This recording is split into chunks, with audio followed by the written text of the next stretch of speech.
A'udzu billahi minasyaitonir rajim. Bismillahirrahmanirrahim. Qala al-musannifu rahimahullahu ta'ala nafa'ana bi ulumil bid'ah rabbi shrah li sadri wa yassir li amri wahlul 'uqdatam min lisani yafqahu qawli.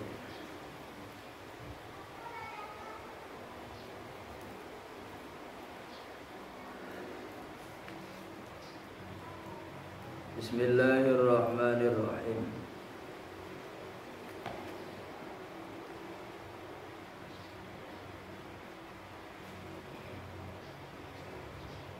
Innama tajibul maktubatu ay as-shalawatul khamsu. Innama angin pastine tajibu wajib al maktubatu opo salat kang den fardu akan. Ay as-shalawatul khamsu tegese piro-piro salat kang 5.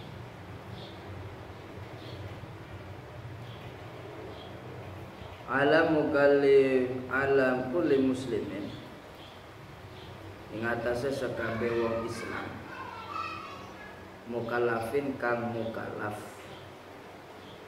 ai balighin tegese balik akilin tukang akalan zakarin lanang au ghairihi atawa liyane zakar tahirin turkang suci.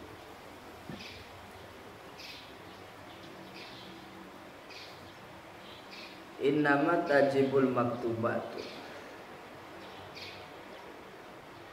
Sebelumnya Kimusonif menjelaskan mengenai definisi sholat dan kewajiban sholat sehari semalam serta sejarah tentang sholat. Nah, maka di sini kita akan melanjutkan bahasan yang kemarin sudah dijelaskan.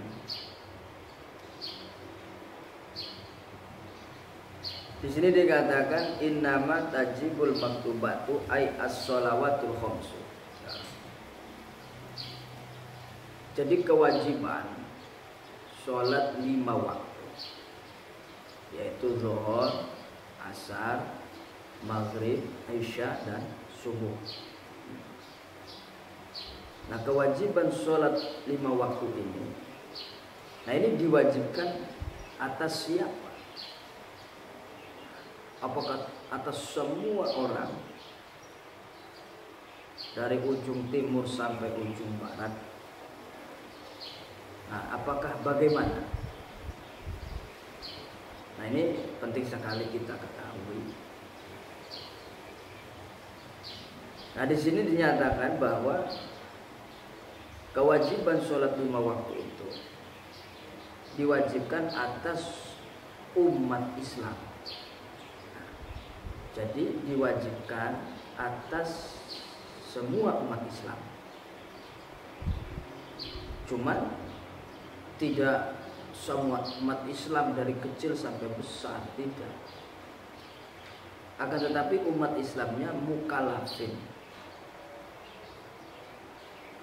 yang sudah mukallaf. Nah, ini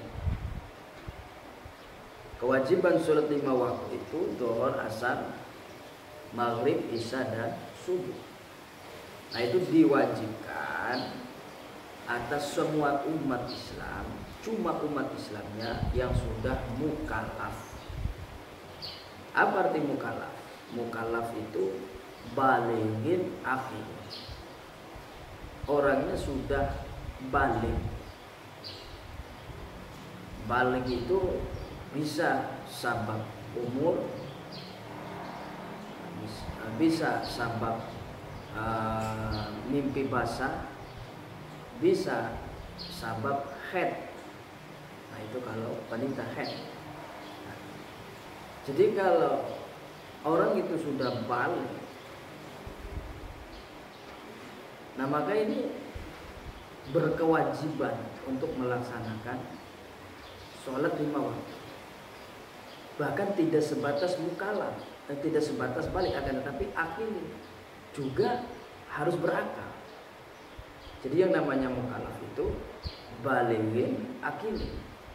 Orangnya sudah balik, baik baliknya sabab umur atau mimpi basah atau haid, dan juga orangnya harus akil, berakal, akalnya normal, akalnya sehat. Nah ini. Jadi enggak semua umat Islam siapapun orangnya, tidak. Jadi kewajiban sholat 5 waktu itu diwajibkan atas semua umat Islam, cuma umat Islamnya yang sudah mukallaf. Dalam arti mukallaf itu orangnya sudah baligh dan juga berakal, akalnya sehat. Zakarin aw ghairihi, baik umat Islamnya itu yang sudah mukallaf itu laki-laki maupun selain daripada laki-laki, yaitu wanita. Jadi mau laki-laki mau wanita, kalau dia umat Islam kemudian sudah mukallaf, akil balik, wajib melaksanakan sholat 5 waktu. Jadi seketika sudah masuk waktunya sholat, wajib untuk melaksanakan sholat. Sehingga konsekuensinya kalau mengerjakan maka akan mendapatkan pahala, kalau tidak mengerjakan maka akan mendapatkan dosa atau siksaan kelak di akhirat. Kemudian tohirin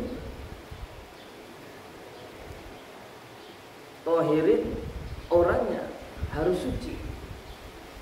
Nah, jadi ada bahasa tohirin di sini, ini nisbat, lebih mengarah ke arah wanita, karena wanita itu ada masa tidak sucinya karena faktor haid atau faktor nifas. Nah, ini nisbat atau lebih mengarah ke arah wanita, yaitu mengenai suci.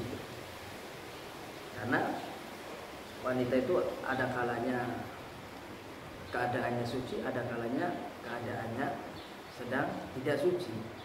Biasanya tiba masa haid atau sedang dalam keadaan nifas. Jadi kalau seorang wanita dia orang Islam sudah mukallaf juga suci, maka wajib untuk melaksanakan sholat 5 waktu. Jadi jelas sekali bahwa sholat 5 waktu itu diwajibkan atas umat Islam yang sudah mukallaf, dalam arti akil balik, kemudian orangnya suci. Nah, ini lebih mengarah ke arah wanita. Nah, jadi lagi tidak dalam keadaan haid atau nifas. Fala tajibu ala kafirin asli. Fala tajibu maka ora wajib iyo al maktubah ala kafirin ing atase wong kafir asliyin kang asli, wasobiyin lan bocah cilik, wa majnunin lan wong edan, wa mugma alaihi lan kang den ayani alaihi apa ing atase kang, wasakrona lan wong kang mabok bila ta'adin kelawan ora ana kesengajaan, li adami taklifihim karena ora ana ketaklife kabeh. Nah, jadi ini maksudnya bahwa tadi itu sholat diwajibkan atas umat Islam yang sudah mukallaf juga suci. Maka dengan adanya penetapan demikian bahwa sholat itu diwajibkan atas umat Islam yang mukallaf, sudah akil, balik, dan juga suci, maka bisa ditarik kesimpulan bahwa kalau begitu fala tajibu ala kafirin asliyin, sholat 5 waktu itu tidak diwajibkan atas orang kafir yang asli. Karena sholat 5 waktu itu diwajibkan hanya kepada umat Islam, maka bagi orang kafir yang asli itu tidak diwajibkan untuk melaksanakan sholat 5 waktu. Tidak diwajibkan sholat zuhur, tidak diwajibkan sholat asar, tidak diwajibkan sholat maghrib, isya dan subuh. Ini orang kafir asli. Contohnya si balehong, contohnya si balehong, kafir, orang kafir, orang Nasrani, punya istri namanya Somai misal, istrinya namanya Somai, kemudian punya anak. Nah, istri juga orang Nasrani, punya anak namanya Samsung misal, namanya Samsung. Nah, ini si Samsung anaknya, ini namanya kafir asli.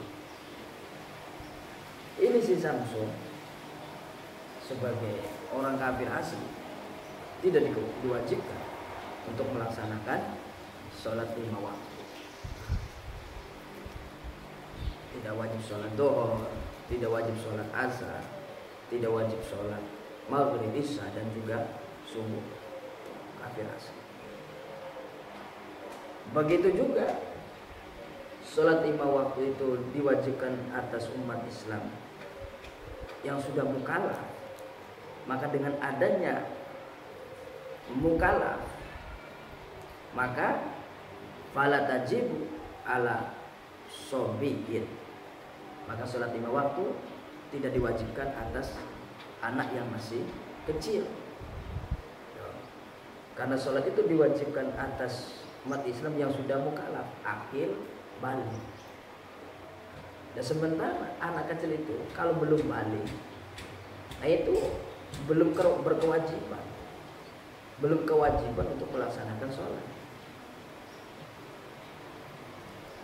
Umurnya misal masih 5 tahun, ini belum kewajiban. Ada anak baru 5 tahun, umat Islam, tapi umurnya baru 5 tahun. Nah, ini belum kewajiban melaksanakan sholat. Belum wajib sholat duhur, asar, maghrib, isya, subuh. Karena sholat itu diwajibkan hanya bagi mereka yang sudah mukallaf, sudah balik. Dan sementara kalau anak kecil yang belum balik faktor umur belum, faktor mimpi basah belum, faktor head belum. Nah, ini tidak diwajibkan melaksanakan sholat 5 waktu. Begitu juga fala tajibu ala majnunin, sholat 5 waktu tidak diwajibkan atas orang yang gila. Karena sholat itu diwajibkan bagi mereka yang akil, yang akalnya sehat. Maka dengan demikian kalau orang akal juga nggak sehat, nggak normal, itu tidak kewajiban melaksanakan sholat. Jadi kalau mau tidak diwajibkan sholat, jadi orang gila saja. Naudzubillah. Jadi orang gila itu tidak kewajiban melaksanakan sholat, bebas dia, lepas dari hukum. Tidak wajib sholat duhur, tidak wajib sholat asar, maghrib, isya dan subuh, tidak. Karena kewajiban sholat hanya bagi mereka yang akalnya sehat. Maka sesakit apapun seseorang itu, kalau selama akalnya masih normal, akalnya masih sehat, tetap kewajiban melaksanakan sholat. Mau bagaimana cara sholatnya? Itu silahkan. Mau sambil berdiri silahkan, mau sambil duduk silahkan, atau mau sambil tiduran silahkan, selagi akalnya masih sehat. Kalau akalnya sudah tidak sehat, baru sah. Nah, kalau akalnya masih sehat, tetap kewajiban melaksanakan sholat. Tapi kalau sudah tidak sehat akalnya, tidak diwajibkan sholat. Nah, makanya sini jelas fala tajibu ala majnun, tidak wajib sholat 5 waktu itu atas orang gila, dan orang wajib sholat. Fala tajibu ala mumma'aleh. Begitu juga sholat 5 waktu tidak diwajibkan bagi mereka yang terserang penyakit ayan, tidak sadarkan diri atau pingsan. Jadi orang yang tidak sadar, pingsan atau terserang penyakit ayam, nah itu tidak diwajibkan melaksanakan sholat. Misal si Jaek jam 10 pagi keserang penyakit ayam, pingsan tidak sadar, kelepek-kelepek, sampai masuk waktu duhur belum juga sadar, sampai masuk waktu asar juga belum sadar. Nah maka itu waktu duhur, waktu asar, nah ini si Jaek yang tidak sadarkan diri karena faktor keserang penyakit ayam atau pingsan, nah ini tidak diwajibkan terhadapnya itu untuk melaksanakan sholat. Karena sholat diwajibkan bagi mereka yang akilin, akalnya sadar, akalnya sehat. Orang yang lagi penyakit ayam nggak sehat, akalnya nggak sadar dia.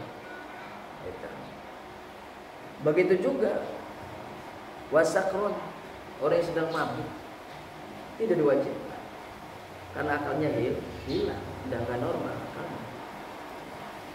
Jadi sholat 5 waktu tidak diwajibkan bagi. Misal begini, misal umat, misal ada namanya orang namanya misal si gepeng, misal si gepeng. Nah, pulang dari sawah, misal jam 11 pulang dari sawah, saking hausnya masuk dapur, jadi ada botol minuman, diminum, geluguk. Barang beres minum ukuran 5 menit. Nah, ini si gepeng ini tidak sadarkan diri, mabuk. Sampai keluarganya bingung, ini si gepeng kenapa kok bisa mabuk? Pulang dari sawah kok yang mabuk. Gitu.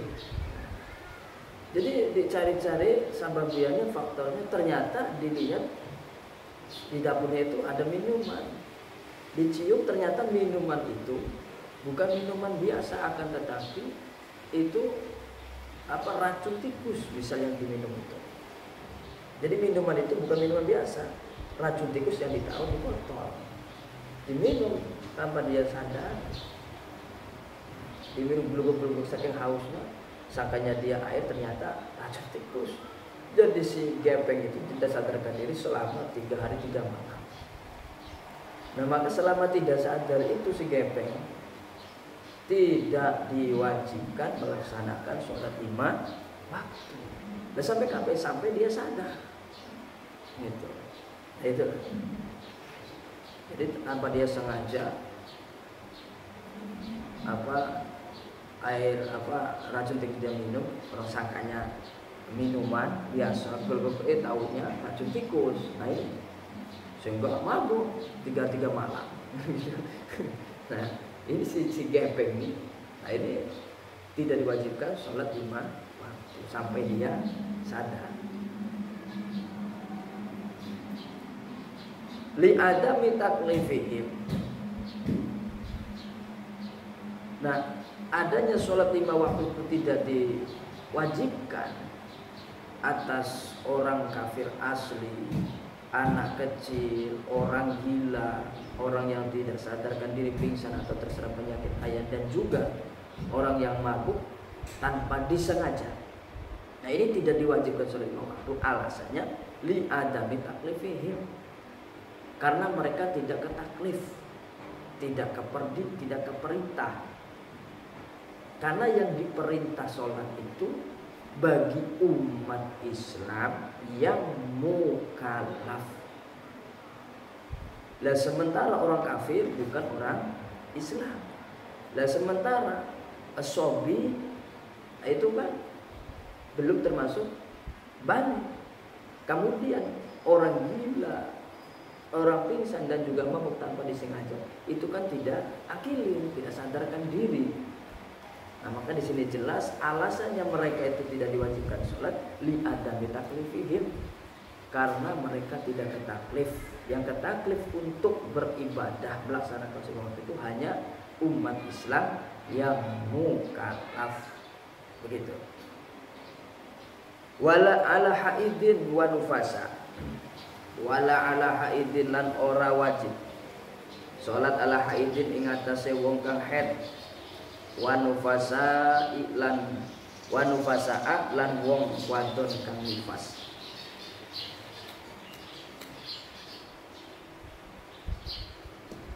Wa nufasaa lan wong wadon nifas. Li adami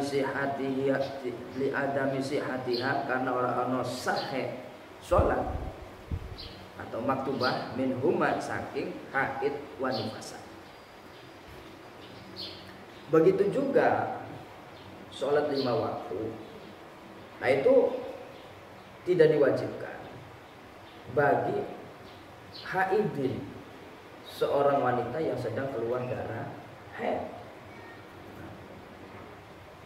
Jadi misalnya ini keluar darah jam 8 pagi keluar darah, masuk waktu duhur, kan begitu. Dilihat ternyata masih keluar darah. Nah maka itu terhadap si hindun tidak diwajibkan sholat, karena pada waktu itu si hindun mengeluarkan darah. Jadi jelas bagi wanita yang mengeluarkan darah haid, nah itu tidak diwajibkan untuk melaksanakan sholat 5 waktu. Wa nufasa, begitu juga seorang wanita yang sedang mengeluarkan darah nifas, itu tidak diwajibkan sholat. Ini ibu-ibu nih. Jadi ibu-ibu yang sedang mengeluarkan darah nifas habis lahiran, nah, itu tidak diwajibkan sholat. Apa alasannya? Seorang wanita yang sedang keluar darah haid, seorang wanita yang sedang mengeluarkan darah nifas, itu tidak diwajibkan sholat. Alasannya li adami sihatiha minhuma, karena tidak ada sahnya sholat bagi kedua orang tersebut, yaitu wanita yang sedang haid dan wanita yang sedang nifas, tidak sah.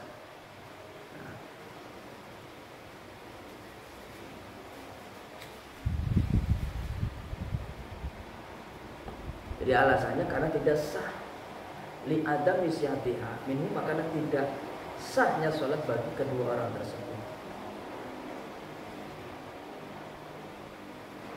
Kenapa tidak sah? Karena ada mani di situ, ada penghalang yang membuat sholat itu tidak sah. Apa maniknya? Yaitu keluarnya dan darah nifas atau darah haid, itu mani. Maka dalam kaidah dikatakan idza ta'arudhu bainal muqtada wal mani ghalabal mani atau fal mani muqaddam. Bila mana bertentangan antara muqtada perintah sholat dengan mani penghalang sahnya sholat, ini bertentangan, maka mani penghalang itu harus diutamakan, harus didahulukan. Atau mani itu menang, yang kalah muqtada perintah. Jadi misal masuk waktu zuhur, tapi ini si hindun masih mengeluarkan darah, masuk waktu zuhur, Nyai hindun wajib sholat. Cuma itu Nyai hindun keadaannya sedang mengeluarkan darah haid. Lah darah haid itu mani penghalang sahnya sholat. Nah ini bagaimana? Di satu sisi dia diwajibkan sholat, di sisi lain di situ ada mani penghalang sahnya sholat. Nah ini mana yang harus didahulukan? Mani penghalang sholat. Idza ta'aradu bainal muqtada wal mani fal mani muqaddam. Maka walhasil jelas Nyai hindun yang sedang melakukan darah haid tidak diwajibkan sholat. Karena alasannya ya tadi itu, li adami sihatiha, karena tidak ada sahnya sholat bagi Nyai hindun. Kenapa bisa tidak sah sholatnya? Karena ada mani. Apa? Keluarnya darah kotoran tersebut. Nah itu.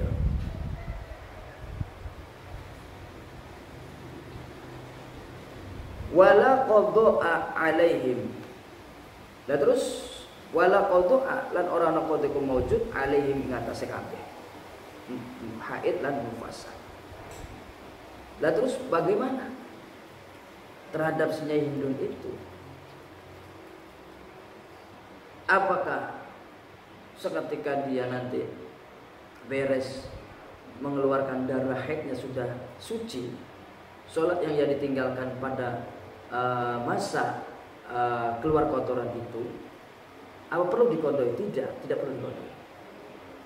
Jadi bagi para wanita yang tidak sholat karena faktor datang bulan atau faktor nifas, nah itu sholat yang ditinggalkan tidak perlu dikodok, tidak ada kewajiban untuk mengkodoinya.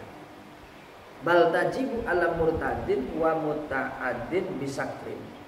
Balikan tah wajib ia kodok ala murtadin ing atase wong murtad wa muta'adin lan wong kang sengaja bisakrin kelawan mabuk.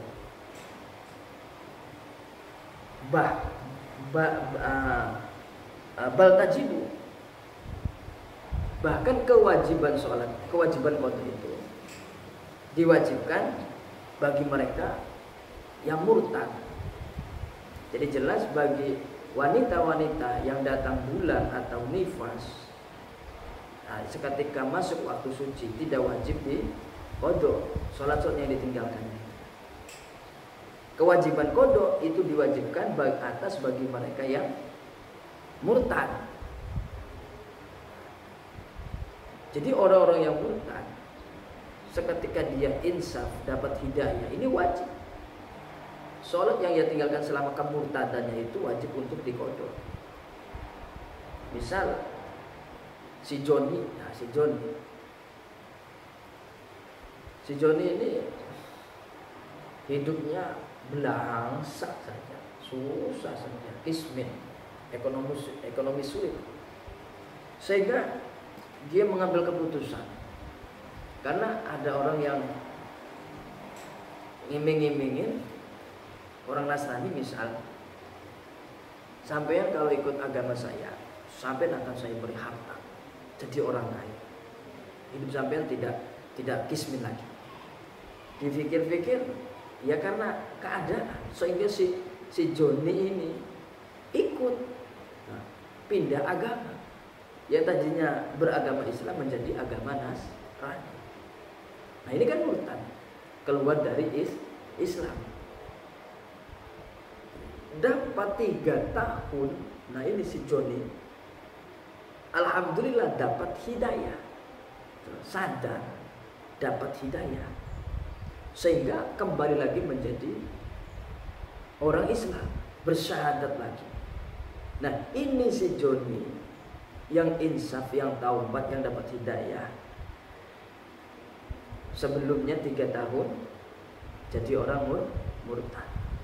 Nah maka seketika dia masuk Islam kembali karena dapat hidayah tadi itu, nah ini sholat yang ditinggalkannya selama 3 tahun, nah ini wajib untuk diqada.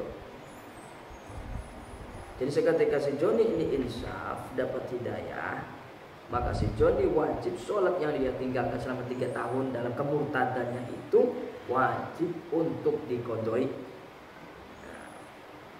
Begitu juga wa muta'adin bisakrin, orang yang sengaja mabuk, udah tahu itu minumannya memabukkan, diminum.